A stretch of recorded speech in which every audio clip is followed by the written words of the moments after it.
Darling నాతో పాటు యోగా చేయడానికి వస్తావా? అంటే నీ ఉద్దేశం నేను లావుగా కనిపిస్తున్నానా?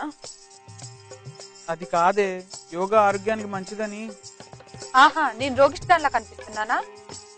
కాదే, పోనీలే, నీకు నిద్ర వస్తుంటే పడుకో. అంటే ఇప్పుడు నేను బద్దకస్తురాలనేగా?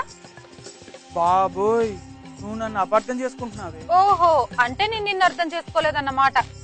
ఆ మాట నేనెప్పుడు అన్నానే? ఓ, నేను అబద్ధం చెప్తున్నా మరి. నాయనో, పొద్దున్నే ఏంటి ఈ రాద్ధాంతం? ఆహా, అంటే ఇప్పుడు గొడవలు పెట్టుకున్న దాన్ని కూడా నేనే. ఆల్ రైట్, నేను కూడా యోగాకి వెళ్ళట్లేదు. హ, అసలు నీకు వెళ్ళాలని ఉంటేగా, ఏదో నన్ను బ్లేమ్ చేయడానికి కాకపోతే. దేవుడా, సరే నువ్వు పడుకో, నేను ఒక్కడనే వెళ్తాలే యోగాకి, ఓకేనా? ప్రతి చోటికి నువ్వు ఒక్కడివే వెళ్ళి బాగా ఎంజాయ్ చేయి. తల్లి, ఇక నాకు ఓపిక లేదు. చూసావా ఎంత స్వార్థం? ఎప్పుడు నీ గురించి ఆలోచించుకో, నా ఆరోగ్యం గురించి అస్సలు పట్టించుకోకు. అసలు తప్పు ఎక్కడ జరిగింది? పొద్దున్నే ఎవడు కోకమన్నాడు?